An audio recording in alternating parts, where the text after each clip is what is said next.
We're back in the city of brotherly love this week. To a place where horses once slept, but whiskey now rests. Kensington's New Liberty Distillery is taking what's old and making it new again. So sit back, pour yourself a tumbler of bourbon, and let's get to it. Welcome to No Pants During the Pandemic.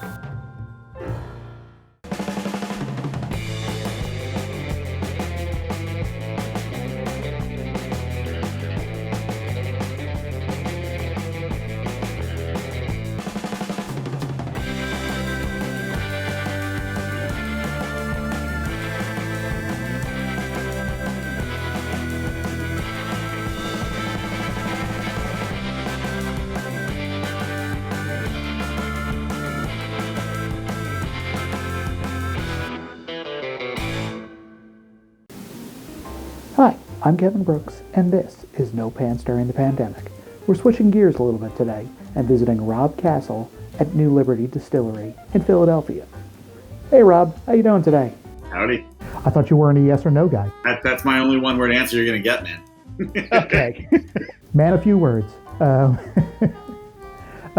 Why don't we start with the basics? Why don't you tell me who you are and, where you're from? Yeah, so my name's Rob Cassell. Right now I live here in Old City, but I graduated high school out in Boyertown, Pennsylvania, which is kind of where Berks County meets Montgomery County. And I'm the co-founder and master distiller of New Liberty Distillery. So you've been in the spirits industry for 15-ish years now. You got your start in the beer world. Could you, give me a little bit about your background? I originally went to college for nuclear medicine at this little Catholic school called Wheeling Jesuit University in Wheeling, West Virginia. And during that time, like any of us have during college, you're looking for an outside part-time job. I got one at a little brew pub called River City Ale Works. No longer exists as a brew pub, but that's what got me into brewing, because nowhere in the U.S. does a high school guidance counselor ever say to you, oh, you're interested in science, you like working with your hands, have you considered the alcohol industry? That's just not a thing for us here in the U.S. But that is actually what really got me into brewing initially, was the idea of, at the end of the day, there was a satisfying feeling of you made something. You took raw materials, you put them together, and there was this satisfaction of what you did. And then I moved back to Pennsylvania for a bit, and I was assistant brewer at the now defunct Valley Forge Brewing Company. I mean, that's definitely one of those ones that only craft beer drinkers of a certain age know that name. I know it. It went away a number of years ago. Then I was head brewer at another brew pub, and then I ended up taking a demotion and position to go to a bigger company that was Harpoon up in New England. I made both the experience and the mistake of moving to rural Vermont in my early 20s. Beautiful, awesome, wonderful, fantastic. But as a single person in your early 20s who doesn't know anybody, that part of it kind of sucks. So then I ended up a year later moving back down to Pennsylvania, where I became the quality assurance director for Victory Brewing Company. Did that for a number of years, and then was hanging out with a high school friend of mine and said, did you ever notice we all know like craft beer and we all know like, little small wine brands and so forth, but why is it every time I turn over the back of a liquor bottle, I only see 4 or 5 names ever? And so the idea of, well, could you do this in spirits became a thing. And the first idea that I had was going to do a distillery pub down in Manayunk. And then I started to realize that was not legally possible in Pennsylvania, or frankly, almost any state at the time. Rewrote the business plan concept into something that was more about like making a couple of products and focusing on larger distribution. Approached my uncle, Andrew, about, starting up this company with me. And then we had co-founded Philadelphia Distilling. What got you into spirits? Because while it's not a big leap to go from beer to spirits, I mean, it is a transition. So that is actually the geekiest, non-sexy answer ever. And Joe Frenzy, who was the former brewmaster at Yuengling, I was trying to optimize a fermentation process for the Prima Pils at Victory. and it was measuring the lagering phase. And Joe had taught me this technique that he learned at Stroh's way back in the day, where you distilled off a small sample of beer and you measured it in the spectrophotometer. And for some reason, that small little lab process just got me thinking synapses firing down like a much larger, crazier path of distilling in general. Geeky, yes, but not that crazy considering your interest in science. Now, at the time, there were no distilling schools in the U.S., so you needed to look across the Atlantic to Edinburgh, Scotland. I did. I took a short course at Michigan State University, this like workshop course they had. That was the only thing you could get at the time in the U.S. But then, I was trying to get something deeper and more robust, and Heriot-Watt was the only one. They offered a distance learning program. This was really early on, and you could do that. And then you went over to the school for practical studies. A big challenge came for me is that there was only one other American in my course. And when you have this massive time difference between, Philadelphia and Edinburgh, when you're stuck on something and, the professor gives you that normal professor like non-answer answer to learn for yourself, you just sit there and stew, and you can be cruising along learning a particular subject or process and then just come to a screeching halt. You had no Zoom, you had no nothing, because this is what, 2003, 2004? You're talking like this is the era of like the Nokia phone or upgraded to the flip phone. In terms of that level of technology, not there.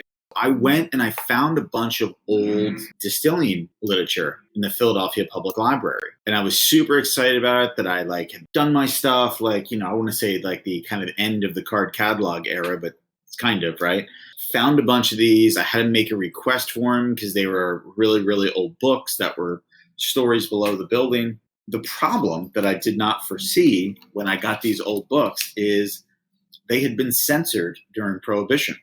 So I get a book, and it's like 90% of it has black marker through the whole book. It's been redacted. Yeah. You're like, how is this a thing? And again, that's where I was like, all right, well, Scotland, here I come. The one thing I'm sure not a lot of people still understand is what exactly is craft distilling? To me, craft distilling it has a parallel into that craft beer space of you are smaller production, right? Like plenty of people know the phrase small batch or single barrel. The irony to me of that, of craft distilling, is it's almost a joke for us to say small batch or single barrel because literally everything is. I've had some products we've released that I say single barrel on the front, and it's comical to me because I literally made one. There's no multiple single barrels. I made one barrel. So to me, it's that matter of just it's this size and scale, which is that parallel to the craft brewing side. It's something that is still, I think, in its national infancy as legislation begins to open and people begin to take the same attitude with spirits that they had before with beer, wine, and food, of wanting to know, where does it come from?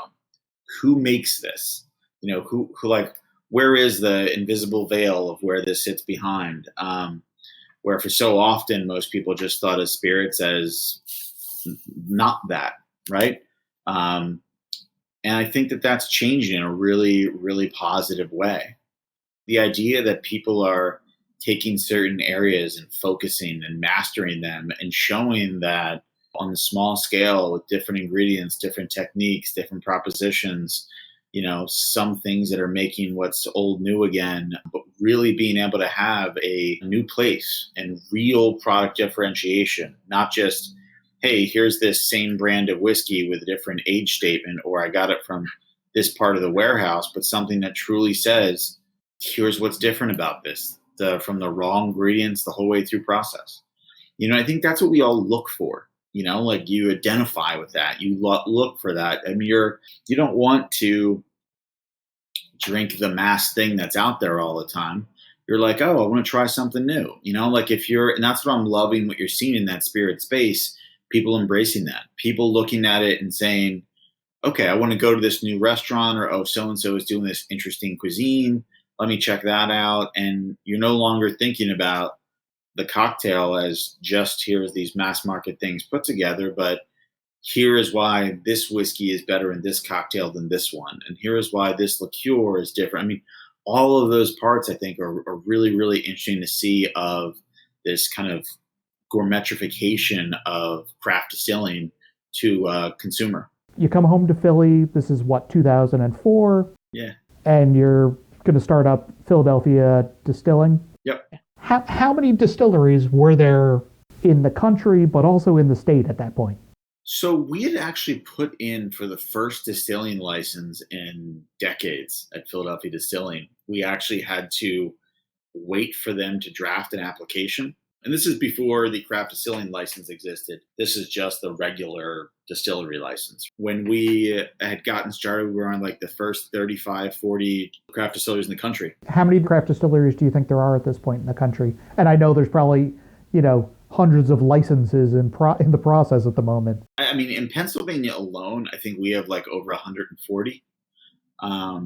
In the country as a whole, I want to say 1,800, 1,900, something like that. It's a lot, not a lot of time. When I was at Philadelphia Distilling and getting that started, I actually lobbied the state legislature for 6 years under two gubernatorial administrations to create the limited distillery license in Pennsylvania. And my one big thing was saying, look, if you do this, this will be something that will be a change in the code that will create other revenue dollars. Within a couple of years of that legislation passing, you went from, what was there, 2 or 3 of us licensed at the time to 140. I mean, 140 small businesses employing teams of people, all by the change of one antiquated piece of code.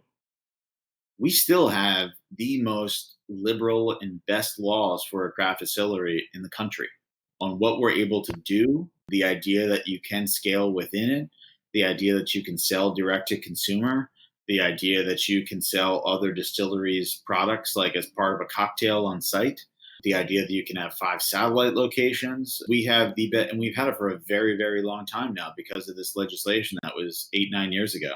You start up Philadelphia Distilling, and you kind of take Philly by storm with your Blue Coat Gin. Well, it's funny you say city by storm because to me, I'm like, that's like the 10-year overnight success. People forget that early on when we started that, people doubted the idea of it. They were like, premium gin from Philly, really? It was like a doubt. It was like, oh, I don't know. Really? Is that a thing? That's why in some regards to me, when people say that, like, it's great and it's flattering and it's awesome to hear.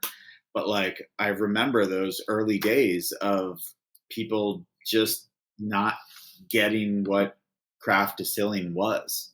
I think any of the local breweries would probably say the exact same thing. When Sly Fox got O'Reilly Stout out there and, people were, proudly banging on their chest saying, you can get O'Reilly Stout. It's taking over, you don't see Guinness anymore. Everybody's buying O'Reilly Stout. But I'm sure the folks at Sly Fox would have been like, yeah, it only took us 10 years selling door to door with our one salesman. I mean, I remember when we started Blue Coat, like I'd be in the PLCB store doing a tasting as the master distiller, and people would be like, wait, so you made this? Like, that's why I say, like, if you put this back into a point of 2006, 2007, the idea that you're in a liquor store and the person who actually made what was in the bottle was standing there, and this wasn't some big fanfare event, it was just me, like it was myself, Andrew, Tim, our first employee, Meredith. I mean, all of us out there, that tight-knit team, like doing these things, it was like, oh, you're not just like some paid part-time person doing this on a fling and, like, no, this is our thing. This is us. That was like a shocker for people. It's hard to imagine that it's still really not that long ago. But you spend, 10 years at the distillery, and then you decide to leave and start, your, I'll say latest project, but, your current project. Yeah, I actually had like an in-between. So I went to work for the company Proximo, and I built them the new Hangar One distillery out in the San Francisco Bay Area for Hangar One vodka. And then during that time had started up Connacht Whiskey in Ireland and the New Liberty Distillery. So New Liberty is in Old Kensington. For the non-Philadelphians out there, what is Old Kensington like? So, I mean, it's a older part of Philadelphia. Sorry to use the same word that you used to describe it. But you think of it as part of what's the River Wards neighborhoods, section that was for a long time very like blue collar industrial, particularly through the Industrial Revolution and that history of Philadelphia, where we are particularly on North American Street. Used to be a corridor of nothing but railways way back in the day. We are actually located in an old stable carriage house that was part of a factory. And the delivery horses used to be in what's now our distillery. And you still have like the stables in parts of it, right? The dark wood is the stuff. It's all the original wood from those stables. And then the lighter colored wood is the rehab stuff or the newer stuff. But yeah, we still have the original stables there. Everything's been restored. We're really lucky with the architecture firm that was in there before us that did a beautiful job saving all of these pieces. Even the floorboards on our top floor where the tasting room is are the original floorboards. They're 3-inch thick floorboards. That is something that it was only done at a certain time in history, because that's now a beam in a house of what is our floorboards to the entire top of the distillery. It definitely, calls to mind, like some of the old buildings in like Brewery Town, another neighborhood of Philadelphia, where they've got the remains of these old breweries, and it's got the same, yes, it wasn't made for a brewery or a distillery, but it's definitely got that right feel to it. You feel the history. Yeah, there's a fun thing that I love, particularly during the summertime at the distillery. It's right as you're about to hit dusk, and things are quiet in the neighborhood. The production days wind down at the distillery, and all of a sudden you hear this clackety noise on the street. And it's the carriages that normally give all the tours in Old City around like Libertyville and stuff, going back to their stables up the street that go like right in front of the distillery. I never even would have thought of that. That's great. So, while New Liberty does make, liqueurs and aperitifs and clear spirits, your focus is on whiskey. Some of our whiskey things go into all the other clear spirits, right? Like we use our Millstone Rye whiskey barrels to actually do our aged rum and dark rum. We reuse that cooperage for those things.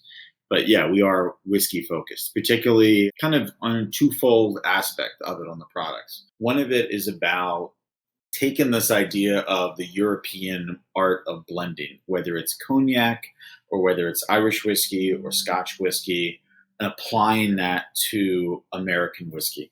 I think often we all think about American whiskey as single mash bill. It's almost as in a sense as if you're talking about wine as just one note or one element, rather than saying, oh, this is a blend of Merlot and Cabernet and yada, yada, yada. Our Kinsey line, predominantly, there's some exceptions. Like our wheat whiskey is the exception to that and a few others. But you look at our rye and our bourbon, right? The bourbon is 2 different bourbon mash bills blended together. The rye is 3 different ones blended together. The idea of just taking these full-flavored American whiskeys and giving the sum of the parts concept. That's the fun part we're doing with Kinsey, but also doing that in a way that's reviving an old Pennsylvania brand. A brand that I knew about from growing up in Boyertown. It was this big, huge, old mothball distillery that was not too far away from school district and where I grew up, out in Linfield, Pennsylvania, which is where Kinsey was originally made. Started in the 1870s by a guy who was a former dairy farmer. You can go out that way and somebody will see Kinsey Road, and that's where the guy's dairy farm used to be way, way back in the day. The brand actually had a huge, huge heyday through the 40s and the 50s. Think about that era in advertising, right? Like Uber Mad Men, like everybody's doing that type of stuff. And they had a permanent neon on Times Square. That's how big that brand of whiskey and popular it was back in that era in that day. If you look at the famous picture of the sailor kissing the woman in Times Square on VE Day, in the background is the Kinsey neon. Do you know the movie The Natural? Yeah. There's the section of the movie where, he is rushed to the hospital because he had the olive that had something in it that whatever. And there's this scene where they're going through like the downtown of New York. And again, you see this Kinsey neon. It was this huge, huge iconic brand of its era. And with a change of consumer habits and a bunch of other things, it fell by the wayside. The company ceased to exist. Its individual brands were sold off. Kinsey's sister brand was Rittenhouse Rye, and people forget that was Pennsylvania. That was made here in Pennsylvania first. Even the Jim Beam family were German immigrants that first settled in Pennsylvania.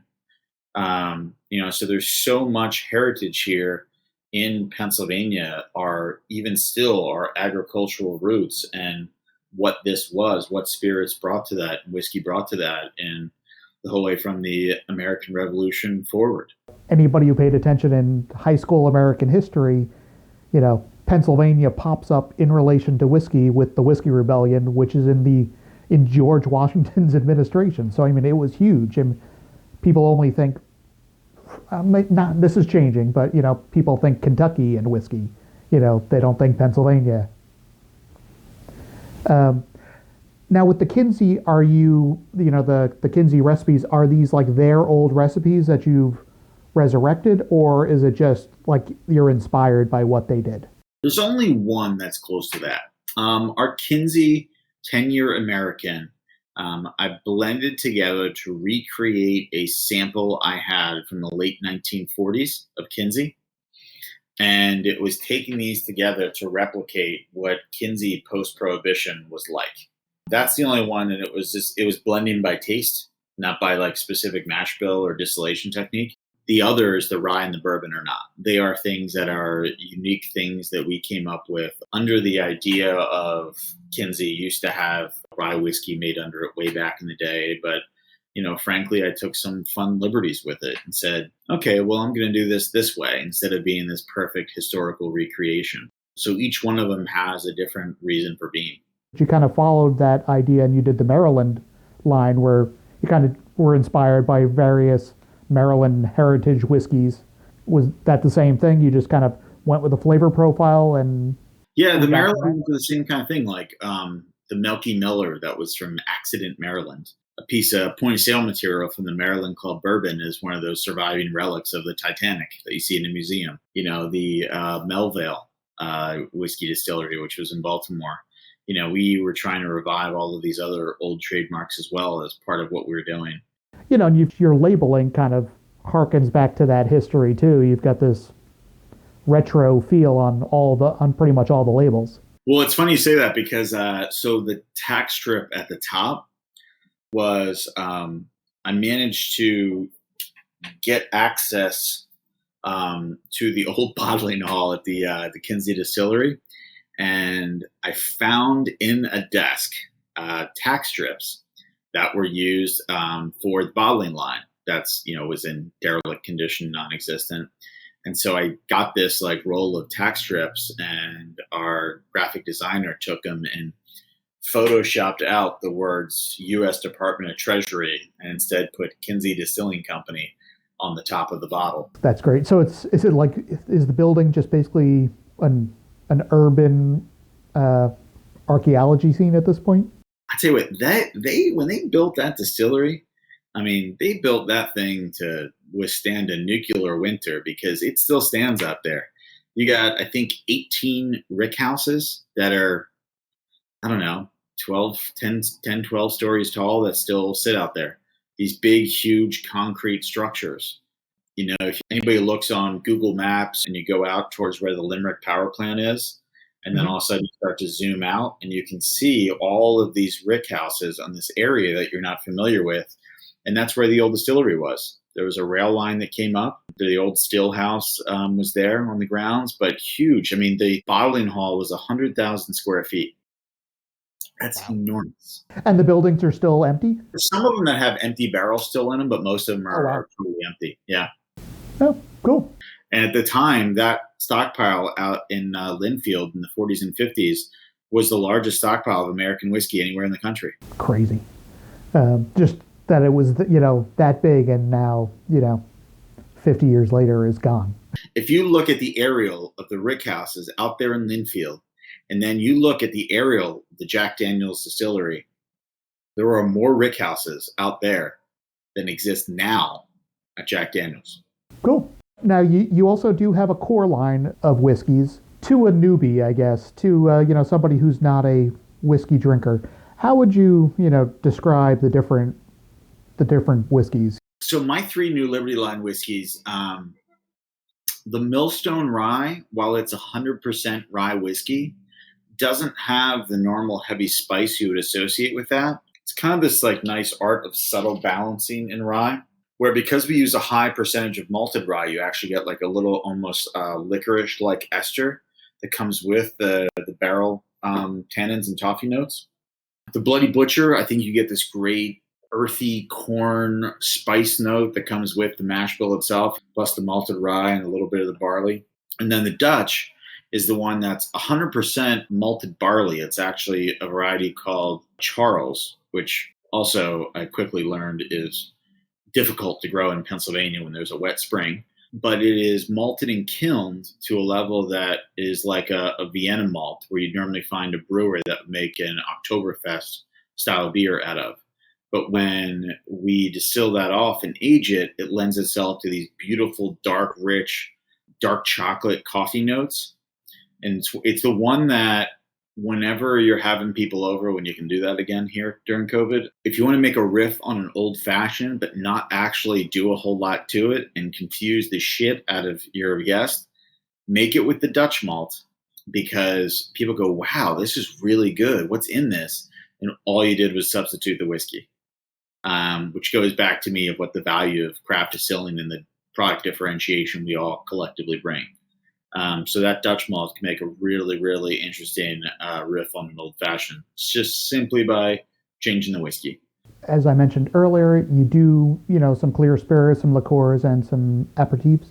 Do you want to run through those for me? Yeah, so a lot of those, we do very limited production on those, but try to take the same production ethos into making those. For example, our sour cherry, the reason we normally run out of it all the time is I get the cherries from Weavers over in Morgantown, and if hail ruins a bunch of the crop, or there's not a big crop, or there isn't any crop, we just don't have sour cherry liqueur that year because we make it with real, actual cherries. Our coffee liqueur, we use beans from the folks at Reanimator Coffee right down the street from us. We actually no longer buy in coffee bags. We get them in big reusable drums now when we make our liqueur. Yeah, so our whole thing is just about using the real ingredients. Even with the coffee liqueur, though, we try to do something different where we use a combination of beet and date sugar for sweetening. We use coconut sugar for sweetening the sour cherry. We do a walnut nocino that actually uses local black walnuts off of a friend's farm up in Bucks County. We do all of these little interesting interpretations that most people don't ever see unless you come to the distillery. We sell them on the website. Like, again, when we're out, we're out. And when you're using the fresh, legitimate, seasonal ingredients, that's it. The nocino, using the black walnuts, for instance, you actually get those before the hard part of the shell forms. And then you chop it up and quarter it, which means that you only get to harvest that one time a year, and that's it. One time, small amount of black walnut trees, assume you're not going to get devoured by lanternflies, and that's what you get. I mean, it does obviously show the agricultural aspect of what you do, though, by it being only that seasonal and the limited bit, so which is very cool. Now, you guys do have a tasting room. Obviously, it's not open right now, but you do have a tasting room. What's that like for a guest who'd be coming to visit? So the one key thing about New Liberty that I wanted us to have, that was the learning from my first company in Philadelphia Distilling, where we were just in industrial Northeast Philly, was to have something that felt like what it was we were making. And moving into this old horse stable that was built in 1906, we literally give people the actually coming through the real production area tour and experience, so that it doesn't feel like you're sitting behind glass or here's the Disney World like fake version, but here is every single thing along the way. So somebody who comes in for a tour, they start at the bottom right in front of the still house, standing in between the fermentation tanks. They get to see and walk in the mill room. They get to see and touch and taste and eat the grains that we use to make stuff with. They walk then up to the second floor where we have some barrels stored, and we explain to them how aging is. We have, staves out and barrels open for people to see. This is what this looks like. This is what contributes to the flavor profile. And then we move them up and finish them on the tasting room up on the third floor. That's where we just have this big old beautiful bar made out of barrels and old local wood. And you can have craft cocktails. You can do a flight of whiskeys, a flight of liqueurs, and just sit there and enjoy the time. So, I guess it's time to shift gears towards to recent events. When COVID struck in March 2020 and the country shut down, what did you and New Liberty do? So we instantly, when the state store shut down, we threw up a Square website, got started in that aspect. But the other part was, as president of the Pennsylvania Distillers Guild, I organized a statewide initiative to make hand sanitizer for the state of Pennsylvania. To date, we have made the equivalent of about 4 million 4-ounce bottles of hand sanitizer. We had a giant email thread early on in COVID that everybody was sharing information. We would literally say, I've got this much ethanol here. Oh, do you have glycerin? I've got that. I'll ship this to you. You ship this to me. Nobody ever saw any of it on the retail shelf because it was all about going to first responders, hospitals, police officers, and we were making all of those efforts happen as much as we could. That was really, really difficult and challenging. Probably the worst sleep that I got for a number of months in my entire life, because my phone and email will constantly ring for everybody asking for hand sanitizer. Hospitals, I got calls from Amazon asking little me and PA distillers for hand sanitizer, the DEA, the U.S. Postal Service. It was incredible how this was just out and trying to do everything you could do. I would sleep a couple hours a night and just try to get back at it the next morning and try to help anybody that reached out. And that was tough. I can't even imagine. One of my interesting takeaways out of my experience of that hand sanitizer was the members of Congress, local members of Congress, either side of the aisle, about how engaged they were to help me solve problems, cut the red tape. I would have a conversation with a member of Congress at 6 a.m. or 10 p.m. about a problem I was facing. Brendan Boyle, Mary Gay Scanlon. They're just awesome. I had a problem. I could just say hey, this is an issue for us doing this. Can you help? They would. They would make the introductions, do the outreach, work what they could. That was that part that I'm like, this is how we all expect the people that represent us to act. And again, either side of the aisle, it wasn't a partisan thing. And it just gave you this nice renewed faith in that aspect of our daily lives of politicians. The ones that stood up and said, how can I help you legitimately? And we're there. Oh, you have a problem with this? Okay, let me call somebody here. They're going to call you back. I had a problem with plastic bottles. I got an introduction to drug plastics, ironically, in my hometown of Boyertown, switched over their operation, made them for us to be able to fulfill all of this need. It's things like that you just look at. And I think that introduction came from State Senator Bob Mensch.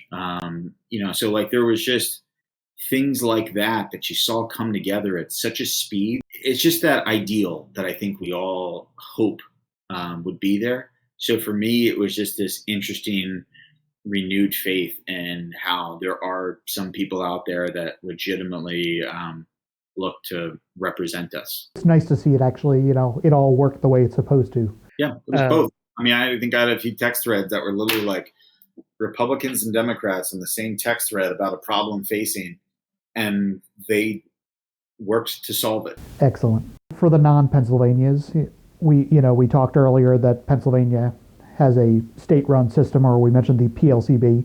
So, all spirits and wine in Pennsylvania is sold through Pennsylvania, and they have their own stores, and that's basically the only place more or less you can get that stuff. unless you're a Pennsylvania producer of said things. The COVID hit, the store system shut down for 6-7 weeks. I can't remember exactly how long. And you and your Pennsylvania distilling brothers and sisters, basically you guys were the only way to, well, get booze, which, it's great. So your store, your online store was, a big part of that. It was a massive pivot for us. I mean, clearly we knew nothing about online fulfillment. But the great part of that was, so that initial piece of legislation I mentioned, that was a watershed thing a number of years ago. I remember it was then Senator Pippy, state senator, who was head of the Law and Justice Committee. And I said, let's do something that we don't have to go back and change anything, but looks towards the future and truly modernizes something. And it was that moment that allowed us to ship direct to consumer. Now, at that time, for the 8-9 years that followed, nobody thought anything of it because that's not where the consumer habits were. You knew as a Pennsylvanian, you drove to the local PLCB store to get your spirits and wine. That was your habit as a customer. But then when COVID hit, all of a sudden that benefit that we were able to do became applicable. And all of us did this quick pivot to doing online or curbside pickup. And look, nothing replaces the volume that you're doing at 600 PLCB stores as when you're just doing your own little podunk website and packing boxes. But it helped grow and survive in that way. During that time, we had other people who were out of work at restaurants that we had coming in, working in packed boxes for our online store, bottling hand sanitizer, was just trying to keep the company afloat and help out others who were in need and underemployed at that time. And we were super lucky. We had this kind of trust and bond that we were all going to be safe. Nobody was going to try to be risky. Nobody was going to be out trying to do things that were unsafe. And we had this little bubble of us, even though everybody was wearing a mask and at the time all wearing gloves and stuff like that. After 2 weeks, when nobody was sick and nobody got sick, we were like, okay, we have this little safety bubble. And in that massive quarantine, self-containment time, it was like a little ray of sanity for all of us to have this little pocket of safe people that everybody was worried about each other, that you just got to converse with other human beings. I know that has absolutely nothing to do with your show, but that's one of those memories I really think about of that period, was that outlet of, coworkers. It doesn't have anything to do with the show, and yet at the same time, it actually has everything to do with the show. A lot of times, one of my last questions is, what have you been able to take away from it? What silver lining to this? And, that's one of them. Yeah. I mean, look, for us as a company, the silver lining was that we were shipping all this stuff out, and I took the mentality of saying, well, screw it. If we lose money on the cost of this shipping, or if we don't make any money shipping the bottle to this person in rural Pennsylvania, screw it, whatever, we're doing this. Anybody that orders, we're shipping it to them no matter what the cost is. The great thing for us that came of that is people tasted and tried our stuff for the first time or became fans of what we were doing. And now, while those sales may have decreased in our online store, we see those customers now buying the product at the PLCB, at their normal retail store, when they didn't before. So even though we might have lost money shipping a lot of those things out, for the long-term thing, that was a big area where people got exposed to our brands for the first time and our whiskeys. And now when we do specialty stuff, we sell out really quick. I mean, even non-whiskey items. We did an apple brandy. We did a barrel of apple brandy, and we sold out in 14 minutes in our online store. And we've had that same thing with other products that we've had. Yeah. So in some senses, the silver lining, I would say, is people got to hear about us, that we exist. I'm going to kind of turn a little bit here. You're not just working, for your own distillery or even Pennsylvania distilleries. During all this, you've been a member, and the New Liberty's been a member of DISCUS, the Distilled Spirits Council of the United States, and then you were elected onto their craft advisory council. Yeah, I'm the vice chairman of the Discus Craft Advisory Council. I'm a board member of the American Distilling Institute, and I'm the president of the Pennsylvania Distillers Guild. So were these groups all basically working together during all this to help each other, well, maneuver through this? Yeah, I mean, to my benefit, sitting as a link and holding those positions at all three different organizations, allows you to make a lot of things happen really quickly, or bring things to the forefront pretty quickly with that kind of just network and access, which was great, and it was really beneficial for us during that time. Were you able to keep basically everybody on during this? Not everybody. Yeah. I mean, we don't make drinks, so there was no bar to serve. We didn't have that. But we were able to take tour guide staff and have them work on the online store. There was no tasting room to speak of, so you clearly don't need a manager of a tasting room when you had no tasting room. So there were certain positions that were eliminated, so we couldn't keep everybody. When you're the business owner and you're the person running that show, and you know that there are 30 people who all rely on their paychecks of your decision during that critical point, and you got to make the choice that's going to keep everybody there, and how much that's going to hurt the one or two people that you do have to let go to try to help the other 28, and it absolutely sucks to do. Anybody who says they enjoy letting people go is just a heartless bastard. It is not fun. It's not enjoyable, no matter what the situation is.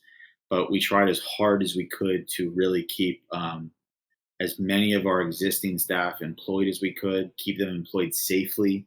That was another really, really big thing. We had to, at one point, we were wiping down the entire distillery with ethanol 2 or 3 times a day for 6 months. I mean, the whole place smelled the whiskey distillery smelled like vodka all the time because we were wiping down with high proof ethanol to try to keep everybody safe. Pre-vaccine, it was all production people stayed on the first floor. All of the online fulfillment people only stayed on the second floor. And we tried to keep people working but segregated as much as possible to be safe. Were you able to get any support, PPP loans or any of that stuff? Not a huge amount, but some. I mean, look, I'm not going to complain. Anything is a help. Anything in the plus column, I'm a fan. What's next for New Liberty? I think we're always in the pursuit of trying to make everything just in the fine-tooth or fine-tuned knob on a recipe or optimization or training up and hiring additional staff and increasing our production. I think that's really where we're focused on, just getting to the next level of skill set among the whole team. I'm excited about where our products are. I'm excited that we have some of our age statements that are starting to be able to get up there more. Being able to have our 3-year-old Fortunato's Fate whiskey, I'm really excited about that.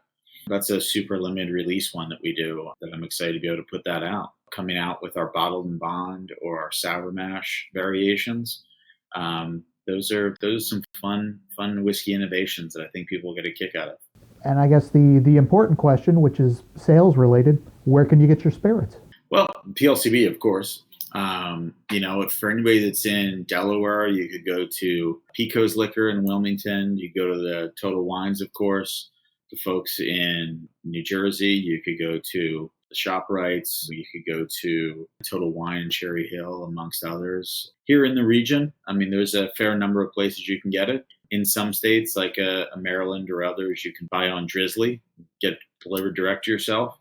Or in Pennsylvania, you can just go on to our newlibertydistillery.com.